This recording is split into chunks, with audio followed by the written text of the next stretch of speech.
Hello दोस्तों, मेरा नाम है अलका शुक्ला और मैं आप सभी का स्वागत करती हूँ आपके अपने यूट्यूब चैनल ट्रिक पॉइंट में। दोस्तों, बायोलॉजी की सीरीज़ में आज का हमारा टॉपिक है मानव दांत और जीभ के बारे में। आज की वीडियो में हम मानव दांत और जीभ के बारे में पढ़ेंगे। पिछले वीडियो में हमने पाचन तंत्र कंप्लीट किया था, डाइजेस्टिव सिस्टम, और मानव दांत भी पाचन तंत्र का ही भाग है। इसे हम अलग से कवर कर रहे हैं। पहले हम मानव दांत और जीभ के बारे में पढ़ेंगे, उसके बाद प्रीवियस ईयर क्वेश्चन भी लगाएंगे। तो आप लोग प्रीवियस ईयर क्वेश्चन जरूर अटेम्प्ट करें। चलिए शुरुआत करते हैं सेशन की। तो सबसे पहले बात करते हैं दांतों का अध्ययन क्या कहलाता है। दांतों के अध्ययन को क्या कहते हैं? तो ओडोंटोलॉजी कहते हैं। दांतों के अध्ययन को ओडोंटोलॉजी कहा जाता है। और हमारे दांतों का निर्माण कैसे हुआ है? तो कठोर ऊतक से हुआ है, यानी हार्ड टिश्यू से हुआ है। हमारे दांत बने हैं हार्ड टिश्यू से।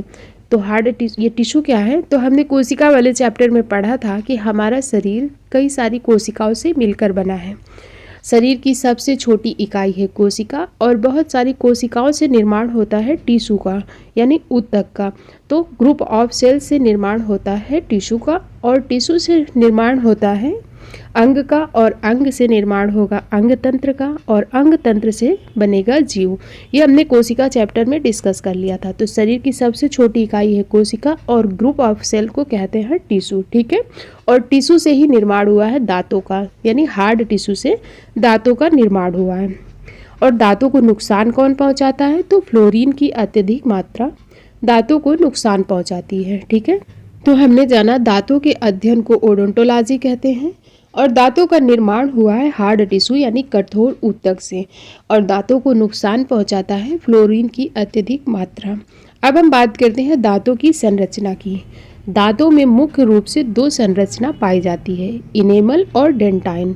दांत की सबसे ऊपरी परत जो होती है इनेमल कहते हैं, और इसके नीचे वाले भाग को, जो नीचे वाली परत है, उसे डेंटाइन कहते हैं, जो कि तंत्रिका से जुड़ी होती है। तो ऊपर वाले भाग को इनेमल कहते हैं और नीचे वाले भाग को डेंटाइन कहते हैं। ठीक है, ये चीज़ याद रखें कि दांतों की संरचना मुख्य रूप से दो संरचनाएं पाई जाती हैं, इनेमल और डेंटाइन, जिसमें कि ऊपर वाला पार्ट जो है उसे इनेमल कहते हैं, और दांत के उसके नीचे वाला जो पार्ट है उसे डेंटाइन कहते हैं, और डेंटाइन का संपर्क सीधे तंत्रिका से होता है। ठीक है, इनेमल क्या है? तो इनेमल यह शरीर का सबसे कठोर पदार्थ है। इनेमल दांत का सख्त सफ़ेद बाहरी आवरण होता है। जो दांतों का बाहरी वाइट पार्ट दिखता है उसे ही इनेमल कहते हैं। यह अधिकतर कैल्शियम फास्फेट से बना होता है, जो एक चट्टान जैसा कठोर खनिज है। ठीक है, तो इनेमल क्या है? जो दांतों का सफ़ेद बाहरी आवरण होता है उसे इनेमल कहते हैं, और ये शरीर का सबसे कठोर भाग होता है इनेमल। तो यहाँ से क्वेश्चन पूछा जाता है कि शरीर का सबसे कठोर भाग क्या है? तो दांतों का इनेमल है। मैं लास्ट में आपको क्वेश्चन भी दिखाऊंगी, पूछा गया है। और इनेमल के नीचे होता है डेंटाइन। आप जैसे कि डायग्राम में देख सकते हैं कि ये ऊपरी पार्ट है इनेमल, और इसके नीचे ये जो पार्ट है ये है डेंटाइन। और डेंटाइन जो होता है ये सीधे, इसका संपर्क सीधे तंत्रिका से होता है, यानी नर्व से जुड़ा होता है।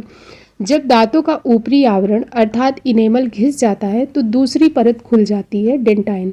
फिर जब मुंह में कुछ भी हम ठंडा या गर्म पानी पीते हैं, या ठंडे गर्म के संपर्क में आने पर दांतों में जो झुंझुनाहट होती है वो क्यों होती है? क्योंकि डेंटाइन हमारे नर्व्स के साथ जुड़ा हुआ है, तंत्रिका के साथ जुड़ा होता है। तो इनेमल परत घिस जाने पर डेंटाइन के संपर्क में जब भी ठंडा गर्म चीज़ कुछ आएगा तो दांतों में झुंझुनाहट होगी, बिकॉज डेंटाइन जो होता है तंत्रिका से जुड़ा होता है, उसके संपर्क से होता है। ठीक है, तो जैसा कि आप इस डायग्राम में देख सकते हैं, ये दांतों की संरचना का डायग्राम है। इसका सबसे ऊपरी पार्ट है इनेमल, और इसके नीचे ये पार्ट है डेंटाइन। तो जब भी इनेमल घिस जाता है तो डेंटाइन पार्ट खुल जाता है, और जब भी ये डेंटाइन पार्ट जो है ठंडे गर्म के संपर्क में आएगा तो इसमें झुंझुनाहट होती है। तो आपने देखा होगा दांतों में झुंझुनाहट की समस्या इसी वजह से होती है। क्यों? क्योंकि डेंटाइन जो होता है ये तंत्रिका से संपर्क में होता है, इसी वजह से इसमें झुंझुनाहट होती है। अब आगे देखते हैं दांतों के प्रकार। तो हमारे मुंह में कितने दांत होते हैं? 32 दांत होते हैं। तो इन 32 दांतों को क्या क्या कहा जाता है, आइए जानते हैं। मान लो ये ऊपर का जबड़ा है, ये आप देख सकते हैं, ये ऊपर का जबड़ा है और ये नीचे का जबड़ा है। तो दांत ऊपर के जबड़े में पाए जाते हैं, जो वही दांत नीचे के जबड़े में भी होंगे। ठीक है, जो दांत ऊपर के जबड़े में है वही नीचे के जबड़े में है। जबड़े में जितने दांत ऊपर पाए जाएंगे उतने ही दांत नीचे पाए जाएंगे। तो दांतों के 4 प्रकार हैं। कौन कौन से? कृंतक, रदनक, अग्रचवर्णक और चवर्णक। जो कृंतक है इसे इंसीजर कहते हैं और इनकी टोटल संख्या होती है 8। जो आप ग्रीन कलर से देख रहे हैं दांत सामने के, ये ग्रीन कलर के दांत, ये है इंसीजर यानी कृंतक और काटने के काम आते हैं ये दांत। तो इंसीजर के बगल में ही ये दांत है कैनाइन। कैनाइन दांत जिन्हें रदनक कहते हैं और ये 4 दांत होते हैं, 2 ऊपर के जबड़े में और 2 नीचे के जबड़े में। इनका कार्य क्या है, तो ये चीड़ फाड़ करने का काम करते हैं। आप लोग अपने मुंह में भी देख सकते हैं, जो सामने के 4 दांत हैं उन्हीं के बगल में साइड में एक एक दांत है, जो नुकीला दांत है उसे ही कहते हैं रदनक। और कैनाइन के बगल में ही है प्रीमोलर जिन्हें अग्रचवर्णक कहते हैं। और ये प्रीमोलर ये कैनाइन के बगल में है, दोनों साइड आप देख सकते हैं 2-2 हैं, यही है प्रीमोलर। इनकी टोटल संख्या कितनी होती है, तो 8 होती है, 4 ऊपर के जबड़े में और 4 नीचे के जबड़े में। इनका काम है भोजन को चबाना।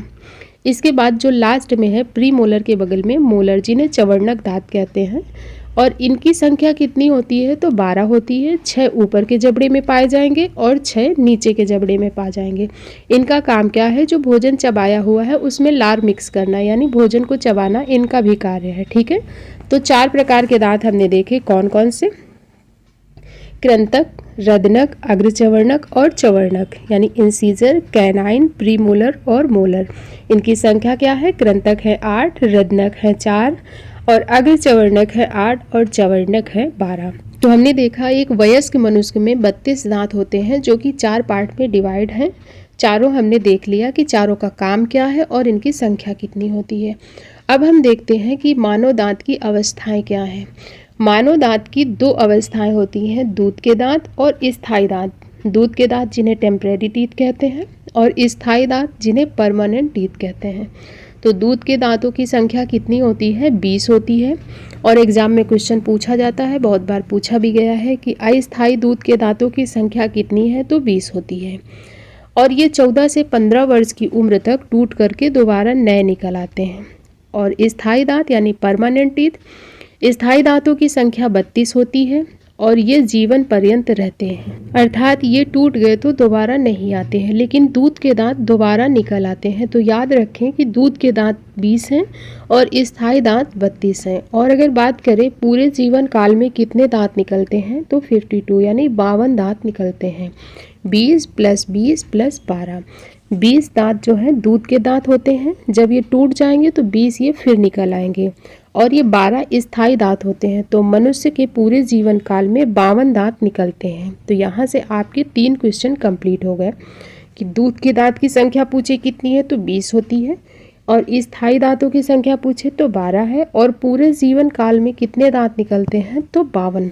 अब आगे चलते हैं, देखते हैं डेंटल फार्मूला। यहाँ से क्वेश्चन काफ़ी पूछे जाते हैं तो इसलिए आप लोग इसे ध्यान से समझें। डेंटल फार्मूला, इसमें दांतों को 4 भागों में डिवाइड कर दिया जाता है। ऊपर के जबड़े को 2 भागों में डिवाइड करेंगे और नीचे के जबड़े को भी 2 भागों में डिवाइड करेंगे।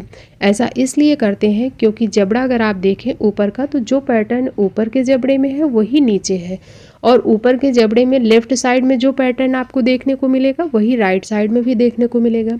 जैसा कि आप देख सकते हैं लेफ्ट साइड में 2 इंसीजर है और राइट साइड में भी 2 इंसीजर हैं। तो यही पैटर्न दांत में होता है, जो लेफ्ट साइड है वही राइट साइड होगा और इन्हें 4 पार्टों में डिवाइड कर देते हैं और एक भाग के दांतों की संख्या देखी जाती है। बिकॉज एक भाग के दांतों को आप जब 4 से मल्टीप्लाई करेंगे, 4 से मल्टीप्लाई कर दें तो टोटल दांतों की संख्या आ जाएगी। जैसे ऊपर के एक साइड के दांत लें और इंसीजर जैसे 2 हैं और 4 से मल्टीप्लाई कर दें तो टोटल संख्या इंसीजर की आ जाएगी 8। तो इंसीजर दांत कितने होते हैं, 8 होते हैं, तो टोटल दांतों की संख्या आ गई। वैसे ही अगर प्रीमोलर लें तो 2 होते हैं और 4 से मल्टीप्लाई करेंगे तो 8 आ जाएंगे। तो डेंटल फार्मूला कैसे निकलेगा, 4 भागों में बांट के एक भाग के दांत लेंगे, उनकी संख्या को लिखेंगे, वही फार्मूला बन जाएगा। जैसे कि देखें आप कि एक भाग के दांत हम लिख रहे हैं, इंसीजर कितने हैं, तो 2 है तो 2 लिख देंगे। कैनाइन कितने हैं, 1 है तो 1 लिख दिया। प्रीमोलर है 2 तो 2 लिख देंगे और मोलर है 3 तो 3। अब ये बन गया फार्मूला 2 1 2 3। ये वयस्क फार्मूला है, ठीक है। वयस्क एडल्ट के दांतों का फार्मूला क्या है, तो 2 1 2 3 है और नीचे भी सेम संख्या लिखी जाएगी, इसके नीचे भी सेम संख्या लिख देंगे 2 1 2 3।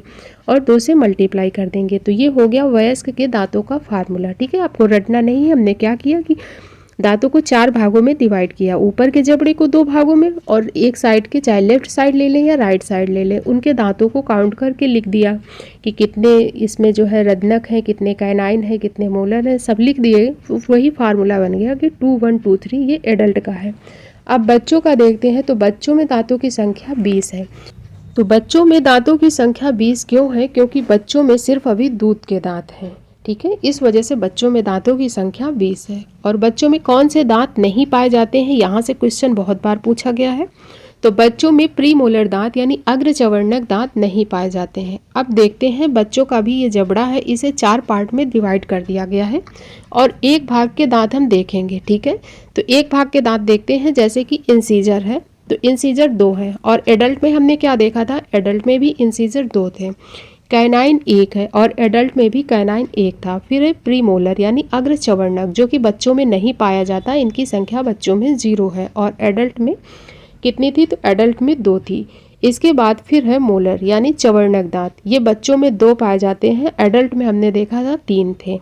तो फार्मूला हमारा क्या बन के रेडी हो रहा है? 2102। ये बच्चों के दांतों का फार्मूला हो गया 2102। ठीक है, और बच्चों में चवर्णक दांत 8 होते हैं और एडल्ट में टोटल कितने थे? 12 थे। और बच्चों में कितने हैं? 8 हैं। तो 4 कम क्यों है? क्योंकि जो अक्कल दाढ़ होती हैं वो बच्चों में नहीं पाई जाती हैं, वो बड़े होकर के निकलती हैं। ठीक है, तो 20 दांत 2 बार निकलते हैं बच्चों में और 12 स्थायी दांत होते हैं, हो गए 32 दांत। अब बच्चों के एक भाग में इंसीजर 2 निकले, कैनाइन 1, प्रीमोलर होते नहीं है और मोलर हो गया 2। तो फार्मूला बन के रेडी हो गया 2102। ये बन गया बच्चों के दांतों का फार्मूला। इसे बिल्कुल रटे मत, जैसे मैंने समझाया है अगर आपने वैसे ही समझ लिया इसको तो हमेशा के लिए आपको ये याद हो जाना है। और दोनों ही फार्मूले आप याद रखें क्योंकि एग्जाम में फार्मूले पूछे जाते हैं। ठीक है, तो एडल्ट का फार्मूला बना है 2123 और बच्चों का बना है 2102। ये फार्मूला याद रखें। अब इन दांतों को डिटेल में पढ़ लेते हैं कौन कौन से दांत हैं। तो सबसे पहले है कृंतक दांत।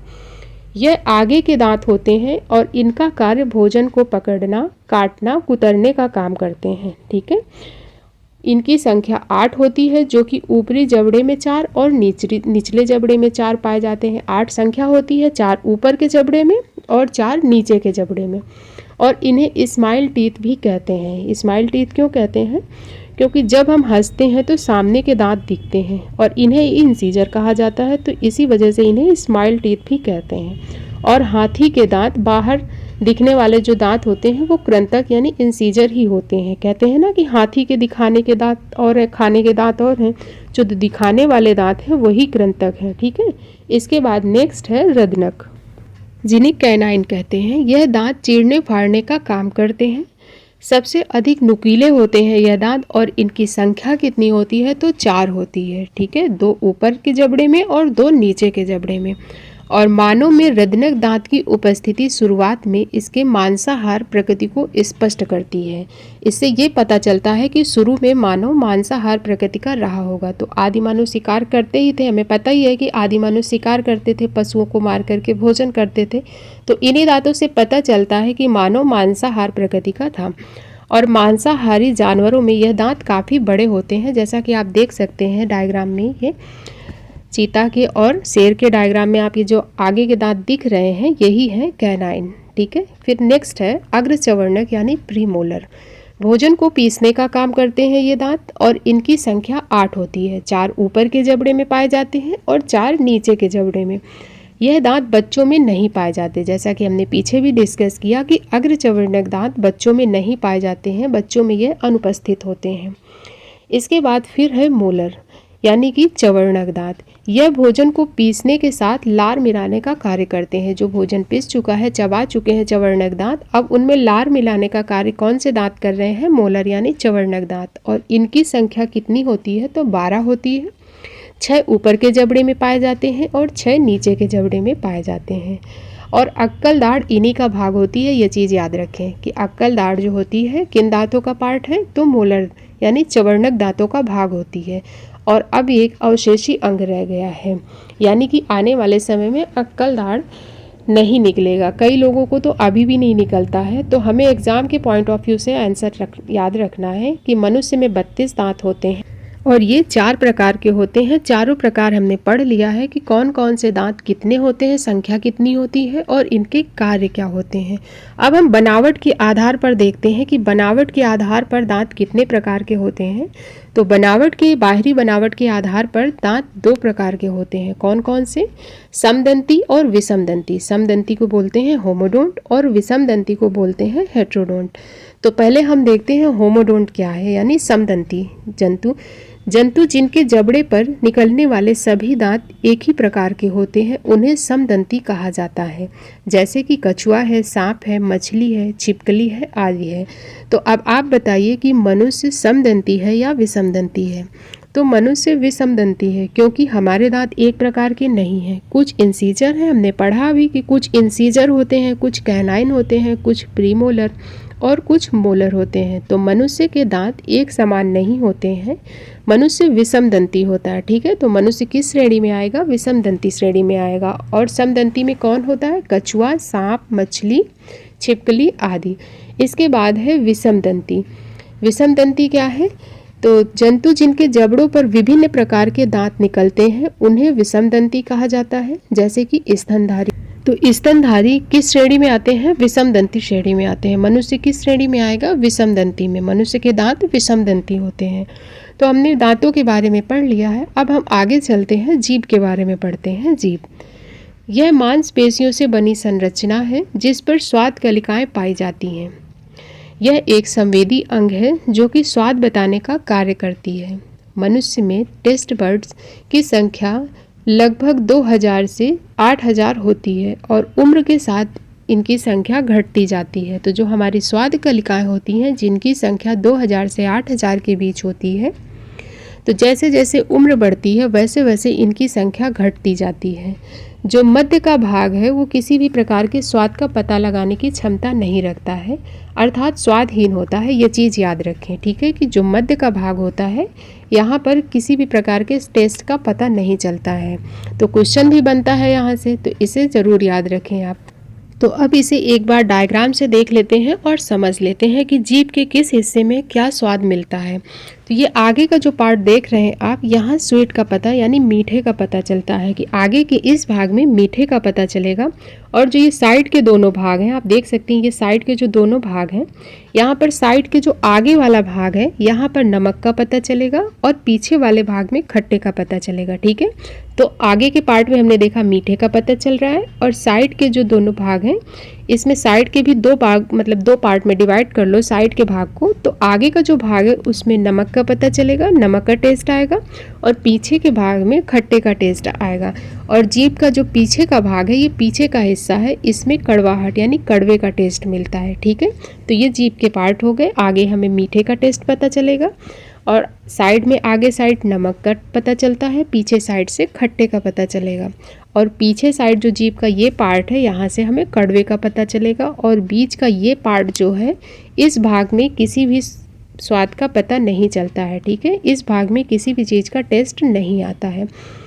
तो जीभ पर पाए जाने वाले छोटे छोटे जो दाने होते हैं, अब ये देख सकते हैं आप डायग्राम कि जीभ पर ये जो छोटे छोटे दाने पाए जाते हैं इन्हें क्या कहते हैं? तो इन्हें पैपेली कहते हैं, इन्हें पैपेली कहा जाता है। ठीक है, जीभ पर ये जो छोटे छोटे दानों जैसी संरचना है इन्हें पैपेली कहा जाता है। और जो स्वाद कलिकाएं होती हैं इसी पैपेली के नीचे पाई जाती हैं। ठीक है, पैपेली के नीचे पाई जाती हैं स्वाद कलिकाएं।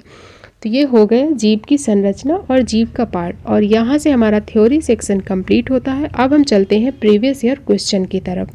तो पहला क्वेश्चन है, सामान्यतः वयस्क मनुष्य के डैश चवर्णक दांत यानी मोलर दांत होते हैं। क्वेश्चन पूछा जा रहा है सामान्यतः एडल्ट मनुष्य के कितने दांत होते हैं, चवर्णक दांत कितने होते हैं। एसएससी 2019 में पूछा गया क्वेश्चन है। तो इसका करेक्ट आंसर क्या हो जाएगा?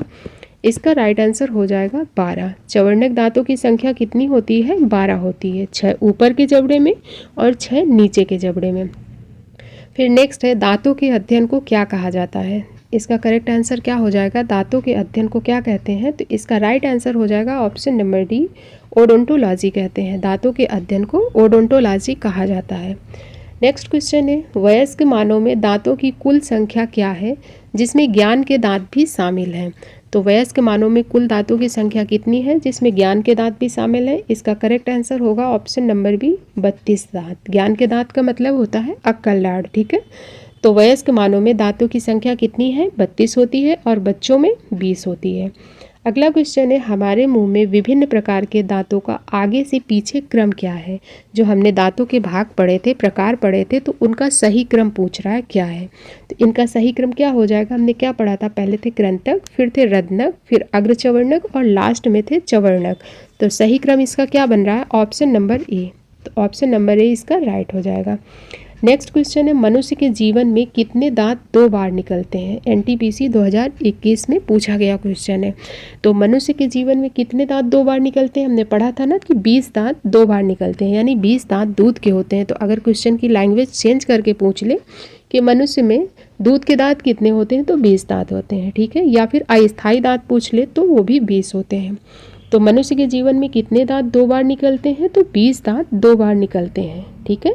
फिर नेक्स्ट क्वेश्चन है, एक वयस्क मनुष्य के पास कितने रदनक दांत होते हैं, यानी एडल्ट में रदनक दांतों की संख्या कितनी होती है, ये पूछा जा रहा है।